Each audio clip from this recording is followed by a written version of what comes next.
అడవుల మధ్య పచ్చని చెట్ల నీడలో ప్రకృతి శ్వాస వినిపించే ఒక నిశ్శబ్ద జీవితం. అక్కడ గోడలు లేవు, అక్కడ రాజ్యాలు లేవు, సింహాసనాల మాటే లేదు. కాని మనిషి గుండెల్లో స్వేచ్ఛ ఉంది, తలవంచని ఆత్మగౌరవముంది. మేడారం అడవుల్లో గిరిజనులు శాంతిగా జీవించేవారు. మట్టితో కట్టిన గుడిసెలు, బాంబూ తలుపులు, అడవి ఇచ్చిన ఆహారం. ఎవరి దగ్గర ఎక్కువలేదు, ఎవరి దగ్గర తక్కువలేదు. పంచుకోవడమే సంపద. అది రాజ్యం కాదు, అది ఒక జీవన విధానం. వాళ్ల అడుగులు స్వేచ్ఛగా నడిచేవి, వాళ్ల ముఖాల్లో భయముండేది కాదు. పిల్లల నవ్వుల్లో ఆనందం, పెద్దల మాటల్లో జ్ఞానం. ఆ జీవితం ప్రకృతితో ఒప్పందం చేసుకున్న జీవితం. అది మేడారం. అడవే దేవాలయం, చెట్టుకూడా ఒక దేవుడు.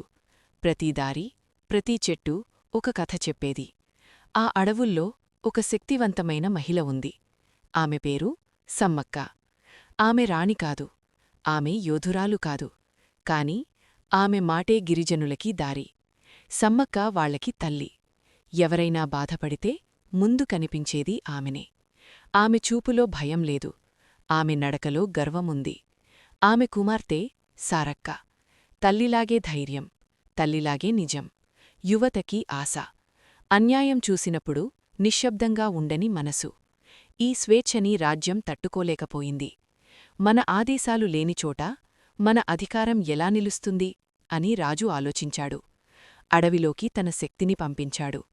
రాజు సందేశం స్పష్టం: పన్ను కట్టాలి, లేకపోతే బలవంతం. అది ఒక ఆజ్ఞ కాదు, అది ఒక బెదిరింపు. గిరిజనులకు కోపం రాలేదు, భయం రాలేదు. వాళ్లు ఒకరినొకరు చూశారు. అందరి చూపు సమ్మక్క వైపు వెళ్ళింది. సమ్మక్క ముందుకొచ్చింది. శాంతిగా కాని గట్టిగా చెప్పింది: మేము అడవిలో పుట్టాం, అడవిలోనే బ్రతుకుతాం. అన్యాయానికి ఎప్పుడూ తలవంచం. ఆ మాటల్లో కోపం లేదు, కాని నిజముంది. రాజు వినలేదు. అధికారం నిజాన్ని వినదు. అలా పోరాటం మొదలైంది. గిరిజనుల దగ్గర ఖడ్గాలు లేవు, కవచాలు లేవు, కాని న్యాయముంది, ధైర్యముంది. సమ్మక్క, సారక్క ఒకే దిశగా నిలబడ్డారు. ఇది యుద్ధం కాదు, ఇది ప్రతిఘటన. అన్యాయానికి ఇచ్చిన సమాధానం. ఆ పోరాటంలో సారక్క వీరమరణం పొందింది. ఆమె పడిపోయింది, కాని ఆమె ఆత్మ నిలబడింది. చరిత్రలో ఒక పేరు చెక్కింది. సమ్మక్క ఏడవలేదు, కూలిపోలేదు. బాధని తన గుండెల్లో దాచుకుంది. కొన్ని రోజులకు సమ్మక్క అడవిలోకి వెళ్ళిపోయింది. కనిపించలేదు, చెట్లల్లో కలిసిపోయింది. కాని గిరిజనులు నమ్మారు. ఆమె వెళ్లలేదు, మమ్మల్ని కాపాడుతోంది. అప్పటినుంచి సమ్మక్క, సారక్క దేవతలయ్యారు. మందిరాల్లో కాదు, అడవుల్లో.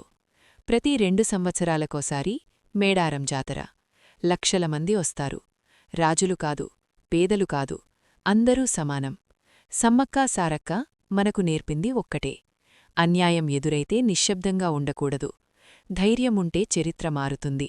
సాధారణ మనిషి కూడా దేవత అవుతాడు, సత్యం కోసం పోరాడితే. ఇది కేవలం కథ కాదు, ఇది గిరిజన గర్వం, ఇది తెలంగాణ ఆత్మ.